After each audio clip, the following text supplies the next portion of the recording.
Welcome to the Korian Experience. Over here, we're going to be talking about everything African.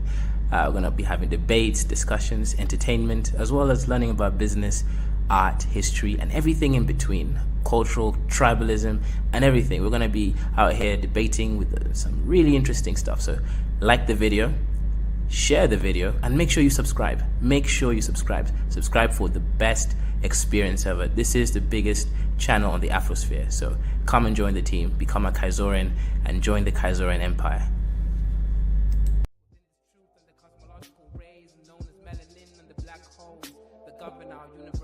Universally exist within myself, within this premise, and I exist within this bluebird in the sky.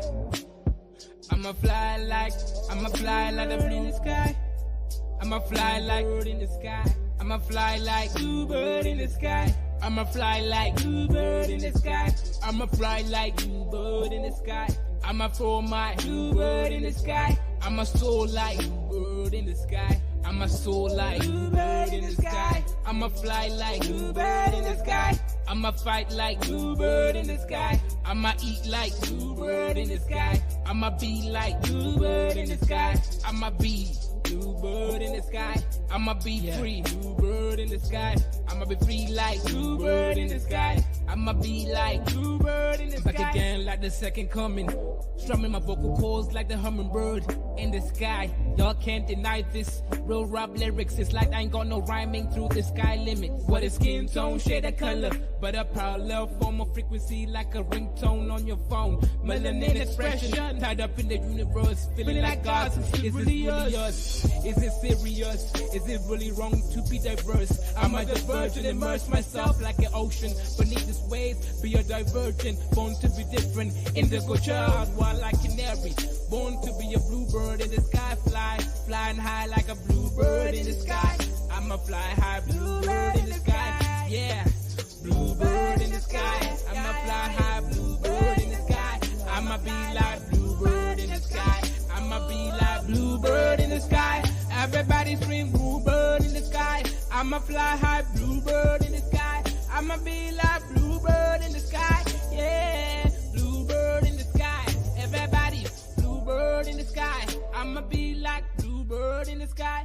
I'ma be like bone black, sweet like a berry. Flying high like a canary. Scary with my hoodie on. Hating on my vibe on the street that you'll be feeling my frequency of the song. But I know that I ain't never ever gonna be ever the same. But I know. What's good, guys? Today we're going to be talking about Congo again. War brewing in Congo. What's going on? Well, short story, long story short. Congo is accusing Rwanda and Uganda of issues pertaining to instability, right? Using the militias such as M23 as from Rwanda, right? It's a Tutsi militia group. And also we have M7 from Uganda. And this is one reason why the president of Congo has said, East African forces, you are colluding with the enemy. You're colluding with the M23 rebels. So we can't trust you anymore. We are going to get rid of you. We want you to leave the country immediately. And what we want now is SADC. We want the South African forces. You see, the interesting thing with Congo is in so many different regional organizations. It's within the East African community. It's within the also South African one. And I believe maybe even the Central African one, right? So Congo is just out there trying to make friends with people, trying to see if it can help itself alleviate some of the issues that it has, primarily terrorism coming from militia groups, which obviously destabilize the country. Right now, there's over 6 million displaced people from Congo in their own country and around the country. So that's part of the conversation. What's actually going on? What led to this? We're going to do a deep dive to figure out what is going on with Congo. The modern histories of the Democratic Republic of Congo and Rwanda are deeply entwined and tragically defined by conflict and tension. Despite being the much smaller country, Rwanda has played an outsized role in the DRC's history, with much of this tension being a part of the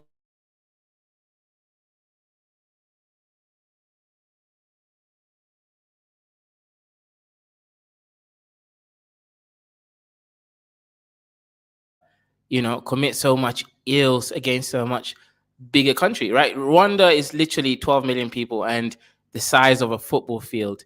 Meanwhile, Congo is a country of 100 million people. That's one of the largest countries in Africa.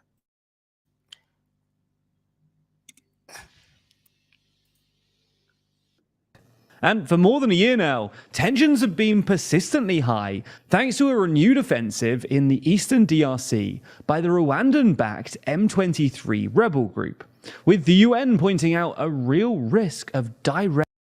Yeah, so if you notice where M23, again, the rebel group, it's mostly Tutsi group, it's operating within North Kivu region. Why? Because that's literally around the border between Rwanda and, of course, Congo. So they can easily run off, cross the borders, have their protection from the Rwandese side while causing havoc and chaos in Congo. So that's the main reason why it's operating there. That's the operational base. They can go back to their country. And, Congolese people believe that these rebels are funded, supported, and given, obviously, safety by the Rwandese government. So that's one of the main reasons of this tension, right? Rwanda claims that they do not support M23 as an institution or as a government. However, the evidence suggests otherwise from the Congolese people's perspective. Interstate conflict. Now, quite a bit has changed since our last video on this subject. So this time, we'll explain what's going on in the DRC, Rwanda's involvement in the conflict, and the risk of things escalating further. These new videos. To understand what's going on, we're going to begin in Rwanda in 1994. Over the course of 100 or so days, ethnic Hutu militias killed some 800,000 ethnic Tutsis and... Yeah, so this is not where it started, right? So usually when you hear about Congo, about Rwanda, you're talking about the genocide that took place a few years ago, right? You always start with the Tutsi genocide, right? By the Hutu militias. That's not where this stuff starts, right? This stuff is deep old, right? It actually starts with a country called Burundi, right? And Rwanda. Those two countries used to be part of the same country, right? When they were ruled by the Belgians. However, when they separated, of course, you have similar distribution of ethnic groups. In Rwanda, it's about 15% Tutsis, and then the rest, like 80-something%, is Hutus. In Burundi, it's a similar distribution, meaning it's the same ethnic groups that mainly reside those two countries, right? You got the Tutsis around 15%, you got the Hutus around 84%, and then you have the Twa group, right? Twa is a pygmy-like group that's around 1%, both present in all those two countries. The beginning of this whole Congo issue, right, actually began with the Burundi massacre, genocide, right, against the Hutus by the Tutsi government. So let me just pull that up, because people tend to forget this genocide, and it's often never really discussed or even seen as a relevant marker. But no, there was a genocide against the Hutus first, and then obviously subsequent things led to the Tutsi genocide in Rwanda. But in Burundi, there was a Hutu genocide. In Rwanda, there was a Tutsi genocide, right? Both of them are very relevant. So let me see if I can pull it up so that we can at least educate ourselves, right? In Burundi, so this is where this stuff happened, right? Over there, right? Let me find the name of this genocide, right? I believe it was the Ikiza, right? Then in 1993, right? So here's a little bit page I'm going to share right now that's giving a little bit more context about the timeline. Shout out to Crenshaw Grinder says the Hutus have to continue developing the fighting skills. The Tutsis are superior militarily, but the Hutus have to continue fighting to develop those skills. Well, the interesting thing is Congolese people are not really that many Hutus. Hutus went to Congo, right? About a couple million Hutus fled to Congo because they were afraid after the Tutsi government, aka Kagame's government, took power in Rwanda, that they were going to get gunned down or put in prison, which a lot of them have. So Hutus ran into Congo. I'm sure there were some Hutu groups there already, but Hutus are not really from Congo. At least that's not their main homeland. So Hutus fled into Congo. Now, of course, the M23 movement, they're trying to round up all the Hutu militias kill them. And of course, they're destabilizing Congolese people in the process. So Congolese people are basically sitting ducks in a war between Hutus and Tutsis, right? Still raging on today. So let me give the context here about this whole Hutu versus Tutsi scenario that's going on in this part of the world. So as you can see over there, the Burundian genocide may refer to, right? The Ikiza, right? So this is 1972. That was when the first genocide against Hutus happened. Then what everybody else knows is in 1993, right? Okay, the 1990s also happened against Tutsis. That obviously at the same time, what was happening against the Hutus, but I mean, sorry, the Tutsis in Rwanda. So this is Ikiza, okay? So I'll read a little bit about this. So it happened in 1972 area, around 100 to 300,000 people, right? It is a genocide. It is a mass murder, right? So target. So here it is, right? A little bit. Contemporary United States Intelligence Service Agency map of Burundi showing areas of Hutu rebel activity and refugee concentrations from the Ikiza, right? So here is location, happened in Burundi, right? Around 1972, in that date. The target were Hutus, particularly the educated and elites, some Tutsi, Banyaruguru. Yeah, so some of the obviously elite Tutsis were also part of the target, right? But it was mostly Hutu elites that were part of this target, right? So there, 100,000 to 300,000 deaths. Perpetrators, it was the Tutsi Hima dictatorship. So the reason why they also did target some Banyaruguru, right? That's a different Tutsi sort of group. The Hima, right? This is a priestly clan in Uganda and also Burundi and Rwanda. So they were the perpetrators. So as you can see, right, this stuff actually started in 1972 against the Hutus and some Tutsis, right? The Banyaruguru, right? The perpetrators were the Tutsi government at that time. Retribution for Hutu rebellion, right? So that's what happened first. It was in Burundi that this whole stuff happened against the Hutus over there. A shout out to one man for the £2. Super chat says, ban self-loathing amongst black people. We are humans too. Well, I don't know if we're humans. Who knows? Who knows what we are? But it is what it is. Black people love to kill each other over useless things, according to the history. With the genocide only ending after a Tutsi rebel group fought and took control of the country, prompting more than 2 million Hutus to flee to the eastern DRC. So he's referring to after the Tutsi genocide that happened in Rwanda. As you saw there, when Kagame's group took power again. So this is what happened. So during the genocide, Kagame's crew was in Uganda training, right? He was a militant, right? He was in the military. He's a general, actually. Still is a general today. So he went into Uganda, trained there, right? Rebuilt, came back and, came back with heavy artillery weapons, took control of the country, Rwanda. And because now the Tutsis were in control again, and exactly immediately after a genocide, a lot of Hutus, I'm talking about millions of people, over 3 million people fled Rwanda because they feared capture and retribution by the new government, right? The new military rule that was happening. So this is how Congo actually got involved into this whole thing, because it borders Rwanda, right? And Congo is so diverse that you can hide in forests. The country doesn't really have control over most of its land, etc. So that's the main reason why Congo is in shit today. It's because, unfortunately, they did not have strong borders. So they allowed Dusties to come through the borders, the Hutus, to hide in their country, and that further fueled the March 23 movement, right? The March 23 movement, aka the rebel group called M23, they just want a Tutsi safe place, both in Uganda, in Congo, Rwanda, and Burundi. So they're basically fighting for Tutsis to never have a genocide against them anymore. And one of their targets is the Hutus that escaped into Congo. Then, in 1996, Rwanda led an invasion of the DRC, seeking to root out the remaining extremists responsible for the genocide. Yep, and this is the Congo War.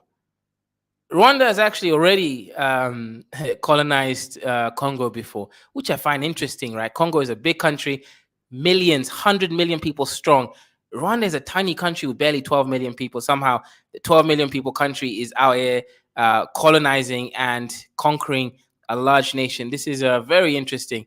And I've been mentioning this before. I do think Congolese people are special. There's a special type of docility that can be seen from them, right? The mistreatment by the Belgians, right? All the way down to what's happening today, the lack of control, the lack of their resources going into their hands. All of this, to me, unfortunately, really, really, really stems like it's not interesting. To me, it does not. Yeah, it does not stem very interesting at all. Side who had sought refuge across the border. This invasion sparked the First Congo War, which by 1997 saw the country's dictator toppled and replaced by his long-term opponent Laurent Kabila, who had the backing of Rwanda and its allies. This relationship did not last though, and Kabila ordered Rwandan and other foreign troops out of the country in 1998, setting in motion the devastating Second Congo War, also known as the Great War of Africa for its scale, destructiveness, and the involvement of 9 countries. Amid the turmoil, Kabila himself was assassinated in 2001, with his son Joseph taking over. And by 2003, the war had finally come to an end, as peace agreements were implemented. While the interstate war had come to an end, conflict in the eastern DRC persisted due to the presence of a significant number of armed groups and militias in places like the Ituri province and North and West Kivu. 2012 even saw the founding of a new rebel group in eastern DRC called M23, formed by ex-members of another Tutsi-dominated militia that had signed a peace agreement with the DRC government 3 years earlier. In 2012 and 2013, M23 launched a major rebellion in North Kivu, which was eventually put down by the Congolese army and UN forces, who drove the group out of the country. However, M23 re-emerged in 2022 with a new and ongoing offensive in North Kivu, which has once again seen them seize large swaths of territory, displacing a huge number of people while also... Yeah, what I don't get here is what is going on with the Congolese people. As I mentioned before, you are a population, right? Let me just search it up, right? Congo population. Congo has 100 million people. Right, Rwanda. Let's go ahead and look what Rwanda population has 13 million people.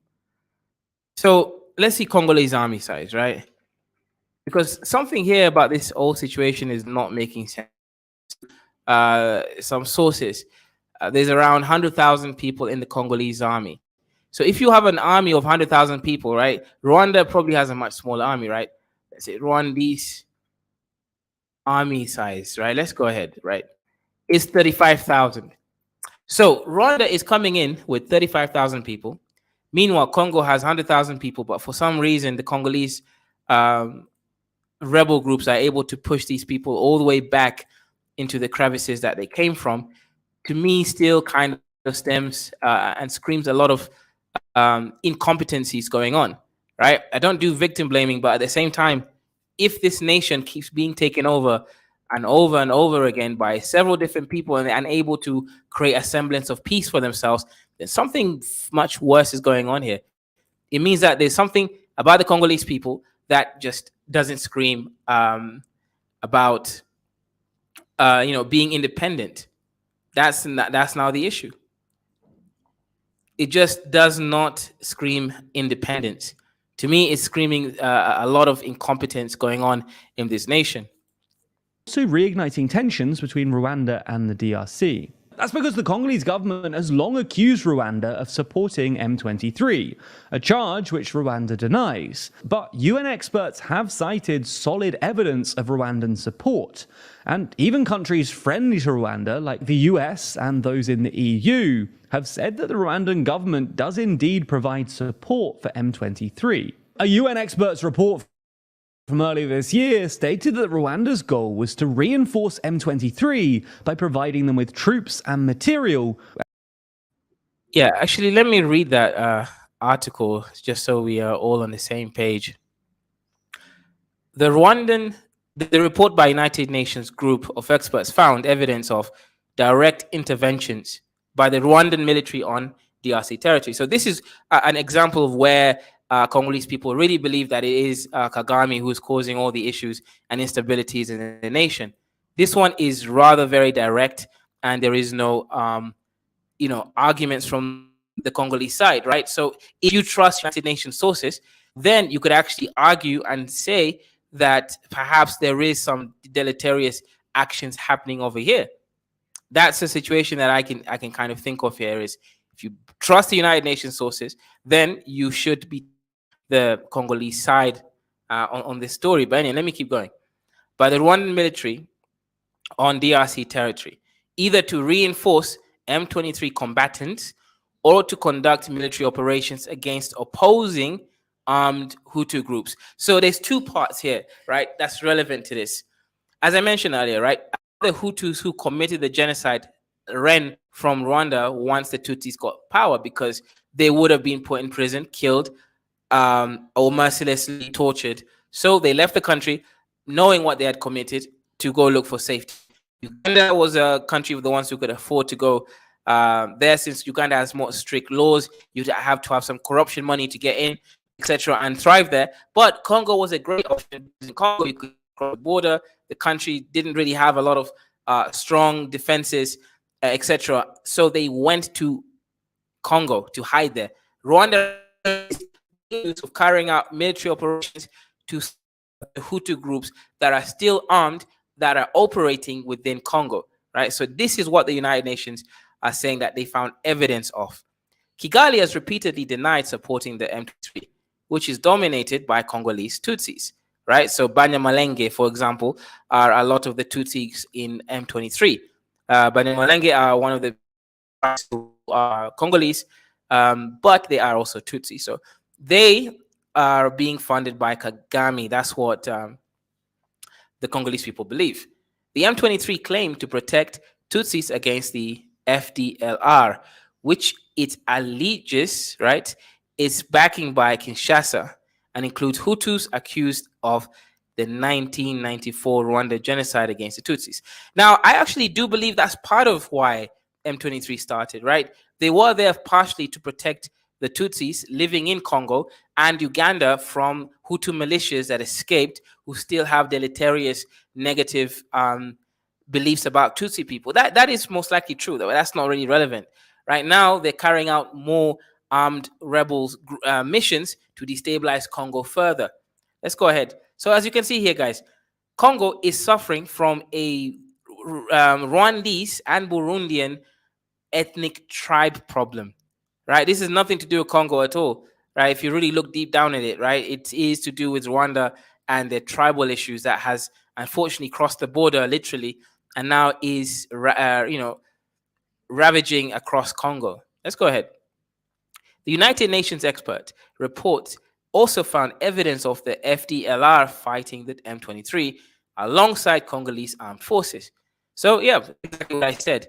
So, of course, the Congolese armed forces are saying, we really don't want these Tutsis, in our country. They are causing so much distress. So we will actually just be willing to work with any other rebel group to remove the bigger rebel group, M23 and M7, right?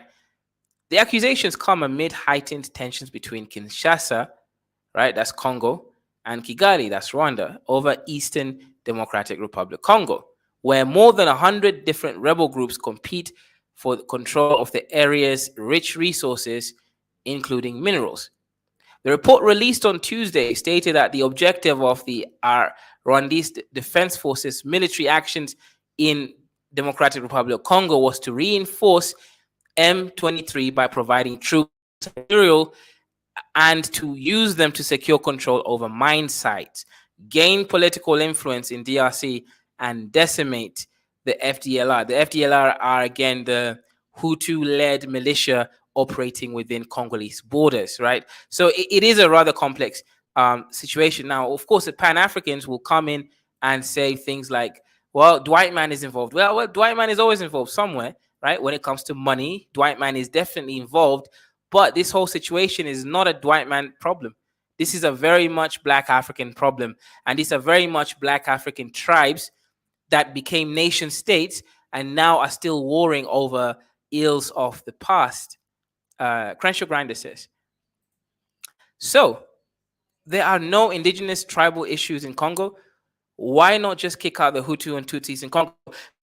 Great point. Great point, actually, Crenshaw Grinder. Let me answer that question. Yeah, there are no indigenous tribal issues in Congo. Congo doesn't have, right? Congo has all the tribes, right? Not all, but it has mostly it's Bantu and Nilotic tribes. Mostly Bantus, of course, but it has some Nilotic tribes. And then you have like the mixed ones like Tutsis. But let me give the context. There are a couple Tutsi tribes in Congo, right? Namely the Banyamulenge, right? That is the main Tutsi tribe in Congo. I think they're like 200,000 or so in Congo. Now, the issue is when the Hutus came from Rwanda, Hutus are not really Congolese, right? There are some Hutus in Congo, right? And a very small group. They're not like major players in Congo, right? AKA there was no issues between them and anyone else. So Hutus escaped to Congo, right? And then once they escaped to Congo, some of them started hating on the Tutsis again, right? So they formed that movement that I just said, the FDLR. So they started to oppress Tutsis and tell the Congolese people that these Tutsis aren't really African. They don't belong here. These are not like us, etc., because they look different, and explain to them what they used to do to them in Rwanda. So some Congolese actually kind of believe what the Hutus said about the Tutsis. So generally, Congolese don't like the Tutsis in Congo, the Banyamulenge. These are, in almost indigenous people, right? They did move into Congo during the first Congo War, right? There's no real reports of them being in Congo prior to that, at least not in a significant number.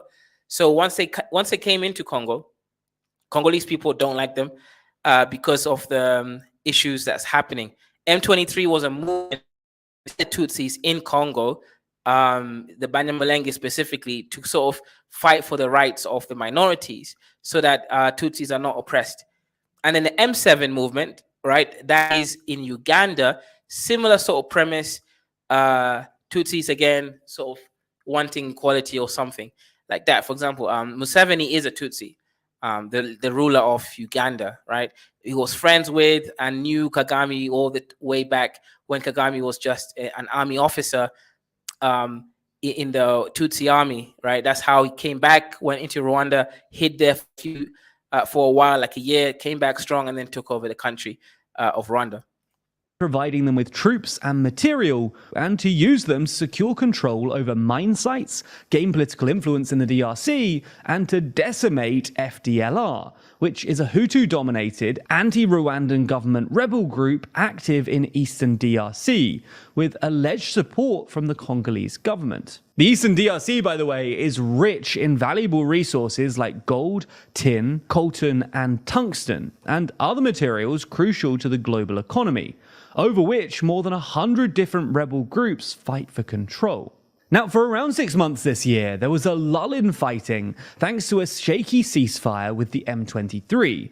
But as we noted in our last video on the subject, the UN said in June that the disengagement from fighting appeared to be temporary and tactical, aimed mainly at buying time amid mounting international pressure, adding that the group's offensive repositioning raised fears that hostilities could flare up again at any moment. Sadly, this turned out to be prescient, as in October, fighting broke out once again between M23 rebels, the DRC, and its allied militias. The renewed fighting is reportedly some 20 kilometers away from the provincial capital of Goma, which a decade ago was briefly captured by M23 during their last offensive. So, as you can kind of see, you don't need to know the specifics. the whole Congo Rwanda situation, it goes back and forth. Sometimes M23 captures some states, some land, and sometimes the Congolese army or other rebel groups push them out. Right, the Congolese army is willing to work with the Hutu militia to kick out this Tutsi scourge, as you know, according to what they believe. Right, they believe that the Tutsis are a scourge, and they must be got rid of from Congo. So yes, Congolese government does, sometimes work according to the United Nations report, right? And also my intuition from the videos I've seen, work with you know, rebel groups to kick out what they believe is the worst rebel group, which is a Tutsi rebel group.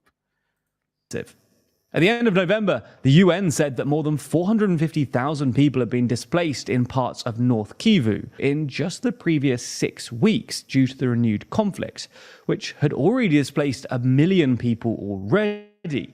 And that's just a fraction of the more than 5.5 million people that have been displaced across the DRC's eastern provinces by a range of conflicts, not just involving M23, but also other groups, including CODECO, the Islamist ADF, and the Islamic State-linked ISCAP.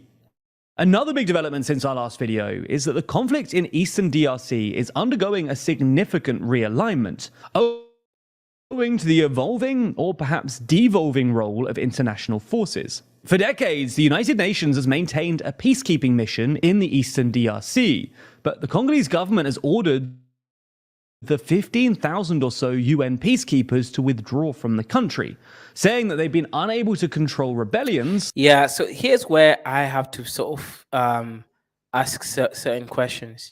In whose interest is it to remove the United Nations peacekeeping force? Right, that's 15,000 soldiers. That's ammunition, equipment, as well as basically creating some semblances of peace in the areas that they are deployed, especially if it's the hub, right, or the operational hub, meaning you are going to get semblances of peace, stability, and economic growth in areas where you have United Nations peacekeeping forces.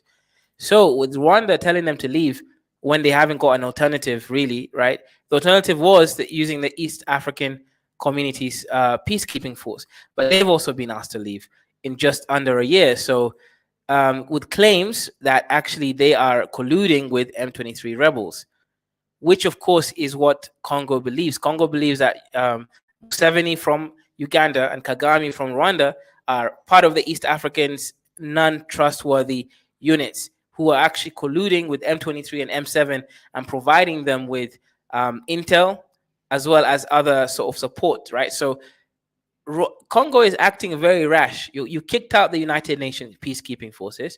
You've kicked out the East African Community's peacekeeping forces.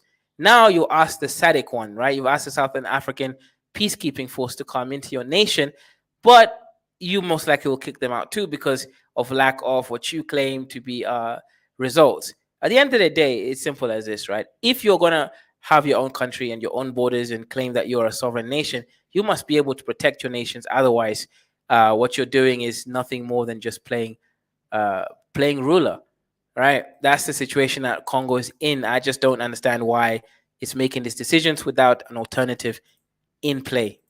Resolved armed conflicts and protect civilian populations. And the relationship between the DRC and this UN mission had been tense for a while now. At the end of August, anti-UN protests in Goma saw a reported 43 people killed during clashes with local security forces. At the same time, an East African community force is beginning to withdraw from the country too, having fallen out of favor with the Congolese government just a year after being deployed to support Congolese troops in stabilizing the eastern region. Instead, the DRC has accused the East African Community Force of cohabiting with M23 rebels rather than suppressing them. So, with 2 international forces on the way out, the Congolese government in mid-November signed an agreement with the Southern African Development Community, or SADC, to deploy a force in the eastern DRC to support the Congolese army in fighting and eradicating M23 and other armed groups that continue to disrupt peace and security in the DRC. Obviously, yeah, let me read the full statement there so we get more context, right? The Democratic Republic of Congo has signed an agreement on the status of the Southern African Development Community, SADC, right? So SADC, right? Remember, Congo is both part of EAC and also SADC, right? Forces that is to be deployed in the east of the country. President Felix presided over the official ceremony in Kinshasa on Friday. Deployment of the force was decided at the summit held in Windhoek, Namibia on May 7th, 2023. According to the Deputy Prime Minister for Foreign Affairs, Christophe, whatever his name is, the Congolese government is committed to providing this force with the diplomatic facilities required for this type of intervention. AKA, they're not going to go around claiming that they've been invaded by the South African peacekeeping forces, right? A week ago, President, whatever his name is, informed the government that discussions on the deployment of SADC troops had reached their finalization phase. Okay. On Friday, Lutundula said the agreement signed on November 17th also affects, really, I think they didn't write properly, also affects SADC's commitment to deploy its force in the east of the DRC and defines the purpose of the mission of the regional force. He said SADC regional force. Okay, basically, to cut the story short, Congo believes that United Nations peacekeeping force was useless. The East African one are actually colluding with the rebels, so now they're trying their luck with the South African. Here's the thing, though: I don't think anything's going to change. I don't think they're going to actually win in this situation in the DRC. Obviously, it remains to see how this will end up going, but given how the UN and East African missions went, it wouldn't be a shock if the goodwill between the DRC and SADC force is short-lived. As for tensions in Rwanda, the two countries continue to trade accusations of hostile actions. Meanwhile, the United States has seemingly taken a more active role in trying to reach a détente, especially as the DRC prepares to hold elections in late December, a significant challenge for a country racked by internal conflict and home to more than 100 million people. But as the UN warned in October, the risk of direct confrontation between the DRC and Rwanda is very real, adding that the military reinforcement on both sides, plus the absence of a direct high-level dialogue and the persistence of hate speech, are all worrying signals that we cannot ignore. But if you do want to follow what happens next in this story, then you should check out our sponsor, Ground News, a website and app developed by a former NASA engineer on a mission to give readers an easy, data-driven, objective way to read the news. Every day, Ground News ingests the bias distribution merge and allows you to track. Yeah, so that's what's going on. Anyways, guys, the link is open. If you want to come through and join this discussion, you can click the link. We're gonna go on a break for 3 minutes, then we'll be back. Welcome to the Korian Experience. Over here, we're gonna be talking about everything African. We're gonna be having debates, discussions, entertainment, as well as learning about business, art, history, and everything in between. Cultural, tribalism, and everything. We're going to be out here debating with some really interesting stuff. So like the video, share the video, and make sure you subscribe. Make sure you subscribe. Subscribe for the best experience ever. This is the biggest channel on the Afrosphere. So come and join the team, become a Korian, and join the Korian Empire.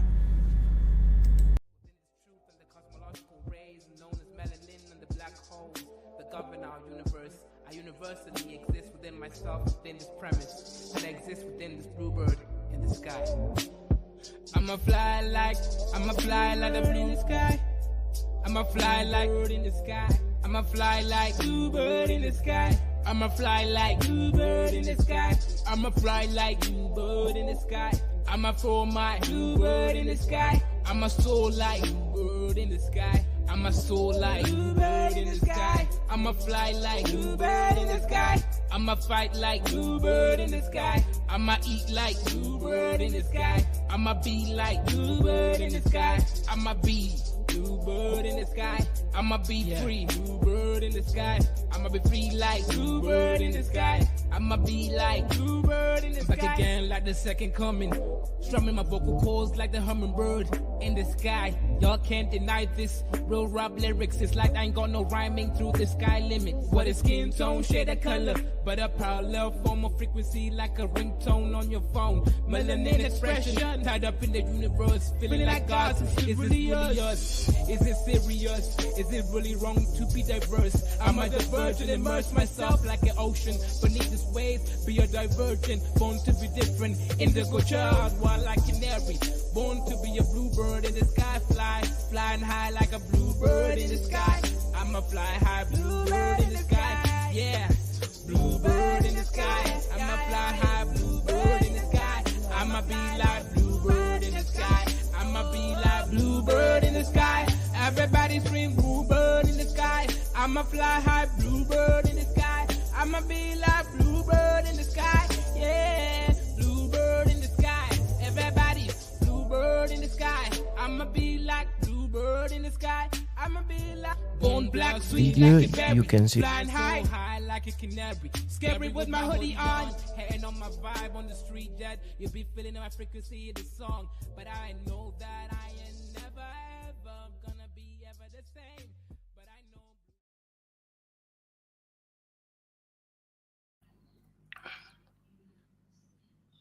that these are United Nations peacekeepers equipment being moved from Butembo, which is closer to Uganda, and Beni, which is part of North Kivu. They are being moved towards Goma because the United Nations peacekeepers in Congo, also known as MONUSCO, are also planning to leave that country. And that is after they were ordered by the Congolese government. This follows a similar move by the Kenyans, and the East African forces that were there also left last Sunday. So this last Sunday, they left. The Kenyans left from Sunday and Monday, and I think Tuesday. 3 days, they moved 900 troops from the city of Goma and the areas that they were holding. Now, I'm going to show you the areas that the East African Community Regional Force were controlling or patrolling, so that you understand the kind of gap that is left in terms of security in Congo. As you can see, this is just a map, kind of map. On the bottom right, you can see that is the border with Rwanda. And the very far bottom, that is the city of Goma. Now, so I want you to concentrate this Goma, this Rwanda, this is Uganda. So that now you can tell the area north of Goma, as you move to Mount Nyiragongo here, Bwiza, this whole territory was under the Kenyans, or was supposed to be patrolled by the Kenyans, and alongside the South Sudanese. So there's the military camp of Rumangabo here, where the South Sudanese had been stationed, and they were patrolling from Rumangabo to Tongo, and then back. And the Kenyans would patrol from Rumangabo using this road of Kibumba, Kibati, and south to the city of Goma. They were also in charge of the city of Goma and the areas around there. On the western side of Mount Nyiragongo axis is where you find the Burundi troops, 350 Burundi. And they were in the town of Sake. They're also in the town of Mushaki. There's a road that goes north to Burungu, then to the town of Kichanga, where M23 for a few months had captured it, and then to Mweso, and from Mweso you move to now Ruchuru, which is the region of under the Ugandans. And the Ugandans were supposed to control Bunagana, closer to the Ugandan border, which is also the border town between the two countries, Congo and Uganda. And they were also in charge of Kiwanja.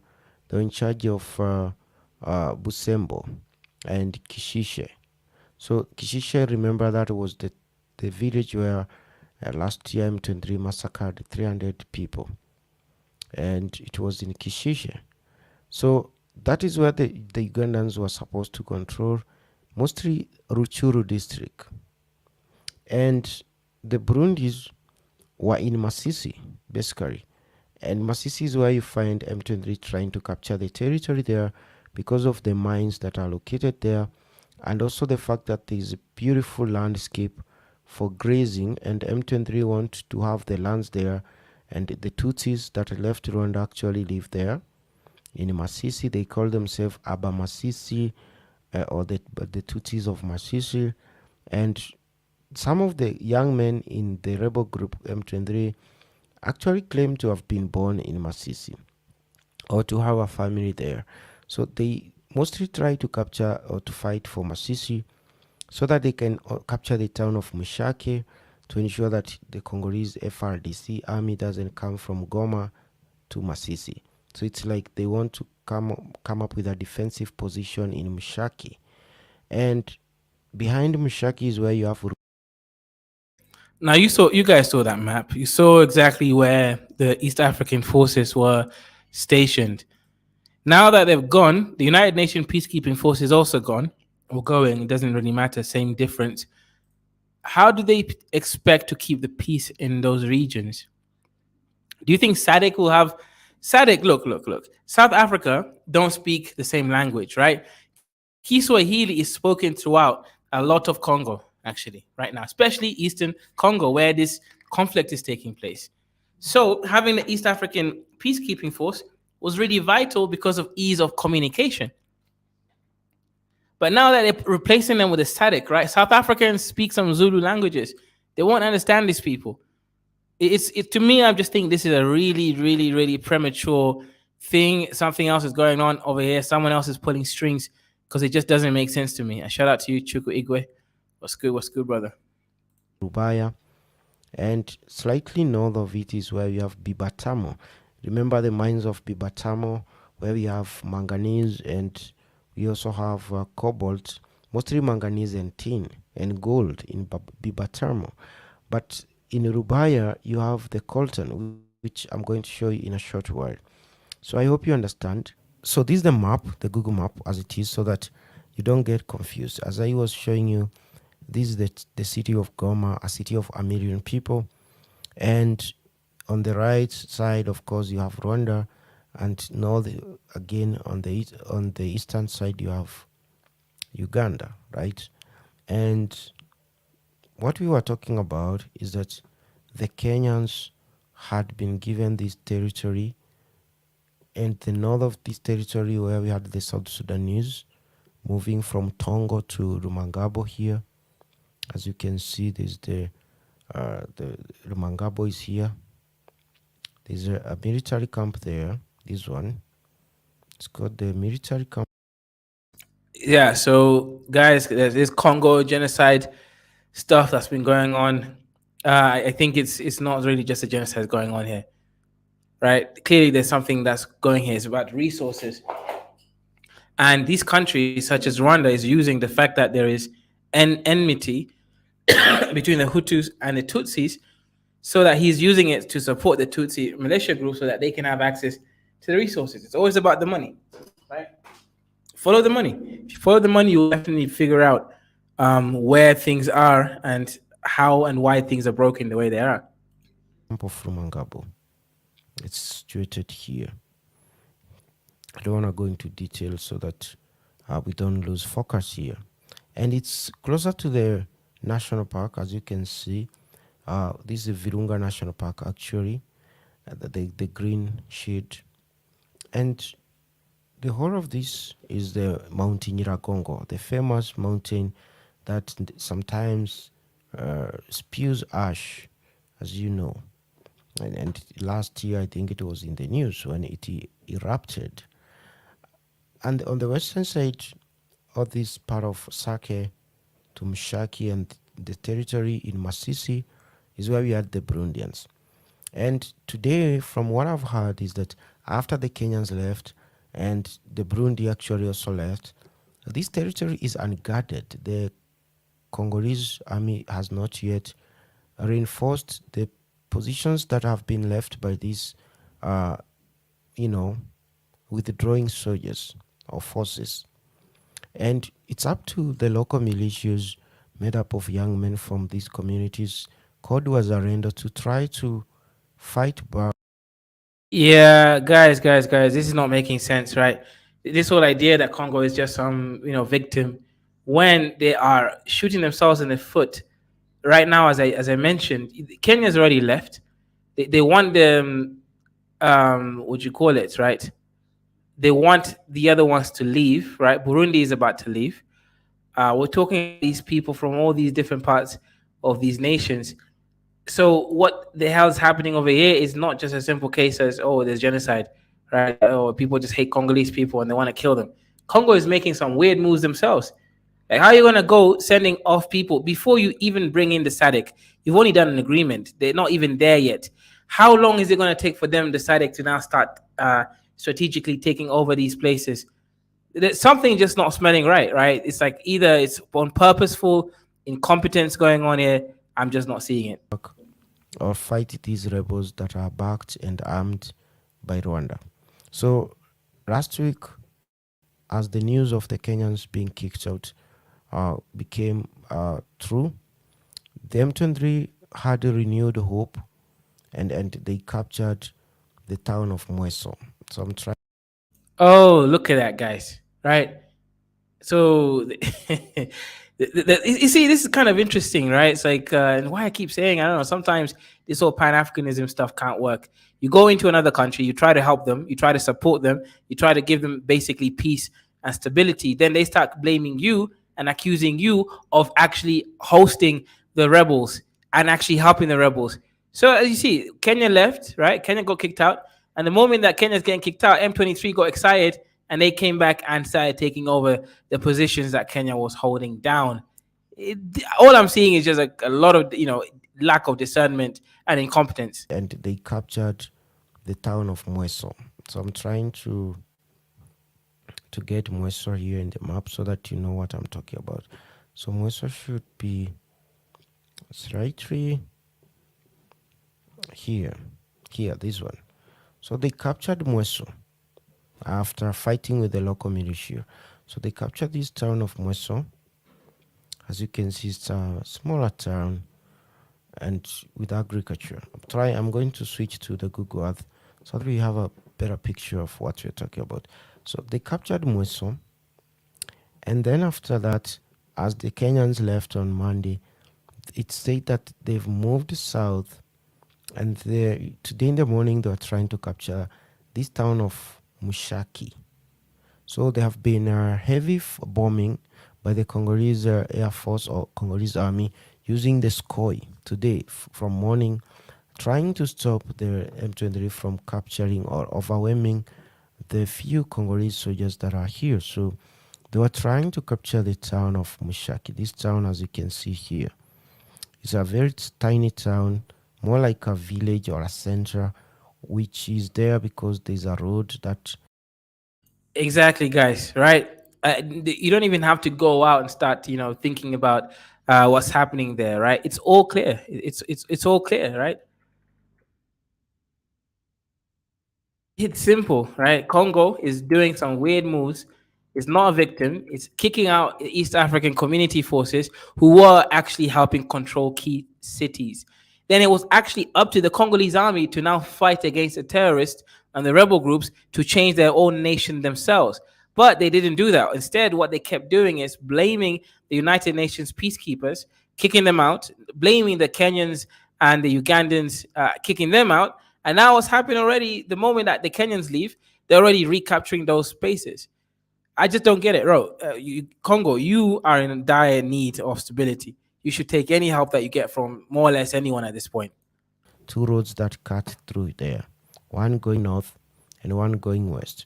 Now, the road that goes west actually comes to this town called Rwanda, as you can see from the Google map here. And the town or the township of Rwanda is where we find the famous mines of Rwanda or the mine de Rwanda.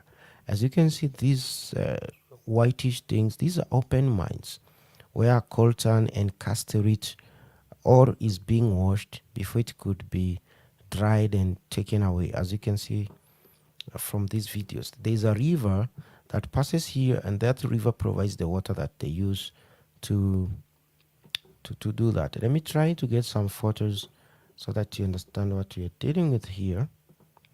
Or better yet, Let me just get the photos here. So these the photos. This is how it looks like there. Um, these are how those open mines look like, and this is how coltan is mostly separated from the soil before. I mean, guys, look at that. That is embarrassing. That is a mining site that looks like it came from a horror movie. That is so dangerous. These people can die at any moment. You know, there's people literally stepping on mud hounds over there. They can fall into it. There's water all over the place. They could slip.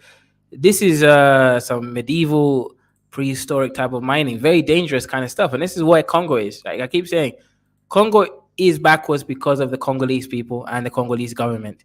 It's not really backwards because other people apparently are messing with them. We have to be realistic and just look at this. Just look at these mines. You will not see these mines in Kenya. the oil can be packed into bags and taken to the weighing station before it's sold, mostly through the black market. And this coltan, most of it ends up in Rwanda, and Rwanda has been selling $1 billion worth of these every year from the black market. As you can see from these photos here, these pits actually have like 10, and they have like PVC kind of sheet to ensure the water doesn't disappear. So it's not just an open pit, but it's protected using this kind of a sheet of plastic PVC that now ensures that they put water there, they pump water there, and then they can clean those all. There's a way they do it, and they separate the soil from the heavy coltan ore that finds its way at the bottom of the pan, and then it is now separated from the soil. So as you can see in the background, these are the mountains of Masisi. So this is how Masisi looks like. So this hill here has the coltan, and basically that's after this photo here shows you after they put the coltan into, after they have separated the coltan from soil, they put the blackish, grayish, metallic all into the bags, and they take them to a weighing station. And from this photo you can see they also have reddish rubber boots, which means they were issued this by the company that is there. So that is what happens there. There are different companies. Some you can see some of their workers have white rubber boots, meaning they're from different entity. We have different people, basically rebels controlling these mines, and M23 is fighting to come here, to come to capture these mines of Rubaya, as you can see. And Mushaki, which people are saying was captured or they were fighting over, is a very beautiful town, by the way. As you can see, the landscape around it is green, more like a golf course, a natural golf course. And the photos from Mushaki actually paint a very beautiful place, as you can see. These are photos that was taken by someone who visited Mushaki. And as you can see from the background, this is the area we are seeing, kind of a golf course, natural golf course, but it's a beautiful grassland for grazing cattle.